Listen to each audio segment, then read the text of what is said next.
नमस्कार दोस्तों, आप सबको 9/11 का हादसा तो याद होगा ही, जिससे यूएस से गुजरा था। वैसे ही कुछ हादसे से अभी भारत को गुजरना पड़ा। आज जो न्यूज मैं कवर कर रहा हूँ वो बहुत दुख भरी खबर है। ये न्यूज स्टार्ट करने से पहले मैं संवेदना दिखाना चाहता हूँ उन सभी लोगों को जिन्होंने इस दुर्घटना में अपने परिवार और दोस्तों को खो दिया। मैं जानता हूँ कि किसी को अचानक से खो देना कितना बड़ा धक्का देता है उसके परिवार वालों को। जब मैं खुद 16 साल का था, मेरे डैड पास अवे कर गए थे। So I know it is not an easy thing. No matter कितना लोग सपोर्ट देते, जो चला जाता है उनकी कमी कोई पूरी नहीं कर सकता। बस हमें जीना सीखना पड़ता है और वो सिर्फ समय सिखा सकता है। तो आप सबसे एक रिक्वेस्ट है, शुरुआत करने से पहले आइए 10 सेकंड के लिए इस वीडियो को पॉज करके आंखें बंद करते हैं एंड उन सबके लिए दुआ मांगते हैं जिन्होंने इस दुर्घटना में अपने परिवार वालों को खो दिया। तो चलिए, मैं आपको भरोसा दिलाता हूँ कि जो भी मैं अब बताने जा रहा हूँ सब सच है और तथ्यों पर आधारित है, क्योंकि मेरे अंदर का वकील अफवाहें और नकली न्यूज आप सबको नहीं दे सकते। तो चलिए समझते हैं इस पूरे किस्से को। 12 जून 2025 को समय हो रहा था दोपहर के करीब 1:38 और अहमदाबाद से लंदन गेटविक जाने वाली एयर इंडिया फ्लाइट AI 171, जो कि बोइंग की 787/8 ड्रीमलाइनर थी,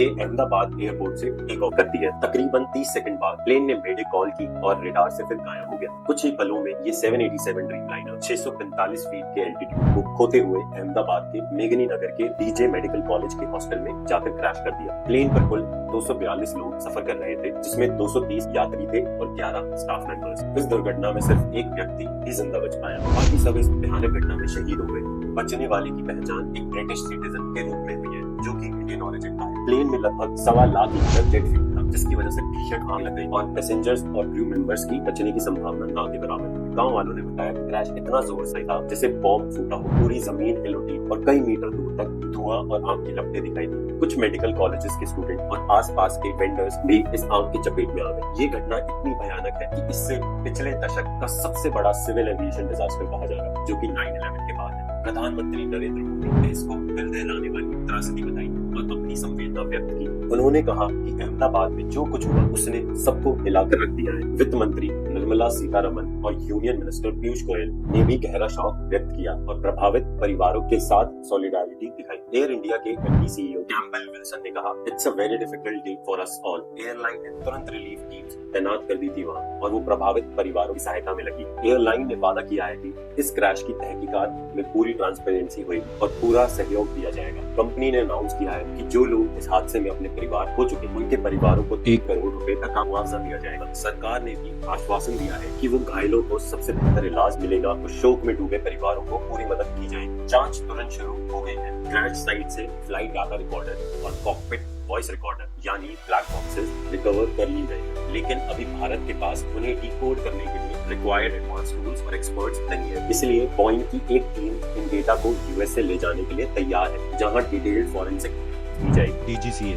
civil aviation, AIB, accident investigation bureau और एयर इंडिया के सीनियर अधिकारी इस इन्वेस्टिगेशन में साथ रहेंगे, ताकि बोइंग जस्ट इन केस गलत रीडिंग्स ना दे अपने आप को बचाने के लिए। साथ ही नेदरलैंड्स, UK और USA के एविएशन एक्सपर्ट्स भी मदद के लिए आ चुके हैं। अथॉरिटीज कहते हैं कि ब्लैक बॉक्स के डेटा और कॉकपिट वॉइस रिकॉर्डिंग से क्रैश की असली वजह का पता लगाने में बहुत मदद मिली। CCTV फुटेज और ATC टावर की रिकॉर्डिंग्स भी जांच का एक महत्वपूर्ण हिस्सा बन चुकी है। बोइंग 787 ड्रीमलाइनर अपने में एक एडवांस मॉडर्न एयरक्राफ्ट है। माना जाता है कि एयरक्राफ्ट 12 साल पुराना था, फिर भी एयर इंडिया का सबसे नया जेट्स में से एक था। पर ड्रीमलाइनर फ्लीट के साथ पहले भी कुछ समस्या आ चुकी है, जैसे 2013 में इनकी लिथियम आयन बैटरीज के इंसिडेंट्स के बाद बोइंग को ड्रीमलाइनर फ्लीट को टेम्परेरी ग्राउंड करना पड़ा था। बोइंग ने इस प्लेन का बाहरी हिस्सा कार्बन फाइबर कंपोजिट का बनाया, जिससे फ्यूल एफिशिएंसी डेफिनेटली बढ़ती है, बट स्ट्रक्चरल इंटीग्रिटी पे भी असर आता है। एक्सपर्ट्स को इसमें छोटे फ्लॉज होने का डर था। एक पुराने बोइंग इंजीनियर कहते हैं कि असेंबली लाइन पर छोटे पार्ट्स जैसे स्क्रूज या मेटल के टुकड़े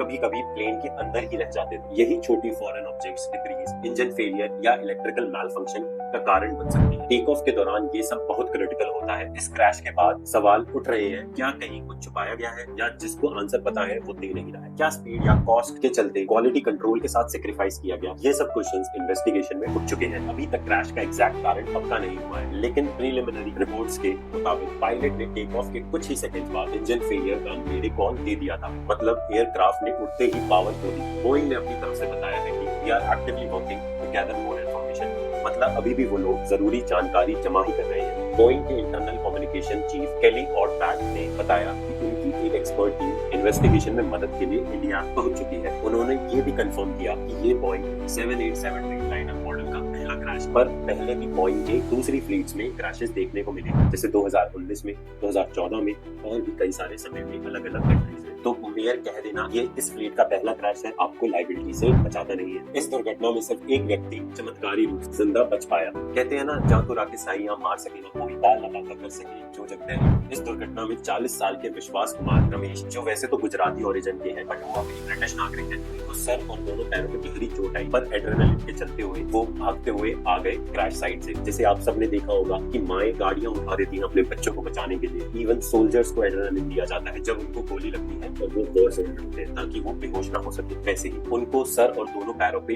गहरी चोट आई, लेकिन डॉक्टर्स कहते हैं जब वो हॉस्पिटल लाए गए थे तब भी वो होश में ही थे बिकॉज ऑफ एड्रेनलिन। उन्होंने बताया, मुझे समझ ही नहीं आया कि मैं कैसे बच गया। रमेश का कहना है कि जब प्लेन 2 टुकड़ों में टूटा तो वो जोर से जमीन पर अपनी सीट के साथ फेंके गए और धमाका उनके ऊपर हो गया और वो बिना रुके भागते आ गए। हॉस्पिटल में वो यकीन नहीं कर पा रहे थे कि वो अभी भी जिंदा है। उनके मुताबिक उनका बचना एक डिवाइन एस्केप है। जैसे मैंने आपको बताया, या तो राकेश साईं मार सके ना कोई बाल ना बाका कर सके जो जगदैरी हो। इस दुर्घटना में 241 यात्रियों ने अपनी जान गंवा दी और उनके परिवार गहरे शोक में है। कई कहानियां भी सामने आ रही हैं जहां लोग, खासकर एक्सपैट्रिएट जो इस फ्लाइट्स में थे या इस रूट से सफर करने वाले थे, आज भी शॉक और डिसबिलीफ में है। यूके पार्लियामेंट के एक एमपी ने कहा कि उनके बहुत से वोटर्स इस फ्लाइट में ट्रैवल करने वाले हैं। सब लोग हैरान और इमोशनल हैं। क्या ये क्रैश पॉलिटिकल भी हो सकता है? आप जरूर अपने थॉट्स कमेंट्स में जरूर लिखिएगा। यूके के पीएम कीयर स्टारमर ने ट्वीट किया, My thoughts are with the victims and their families. We are closely following the updates. Ukraine के राष्ट्रपति वोलोडिमिर ज़ेलेंस्की ने भी अपनी तरफ से शोक से स्पीडी रिकवरी की दुआ की है। देश भर में दुख की लहर है, लेकिन इस बीच इंसानियत की चमक सबसे ज्यादा होती है। अहमदाबाद के लोग बहुत शांत और संवेदनशील तरीके से रेस्क्यू और रिलीफ एफर्ट्स में मदद कर रहे हैं। कई लोग वॉलंटियर्स बन के रेस्क्यू टीम्स के साथ जुड़े हुए हैं। लोकल एनजीओज और हॉस्पिटल ने तुरंत इमरजेंसी ब्लड डोनेशन कैंप्स भी लगाए, जहां लोग बिना बुलाए आकर अपना खून दे रहे हैं। हमारे आर्मी के भाई लोग भी वहां पर जाकर अपना ब्लड डोनेट कर रहे हैं ताकि किसी को भी ब्लड की कमी न पड़े।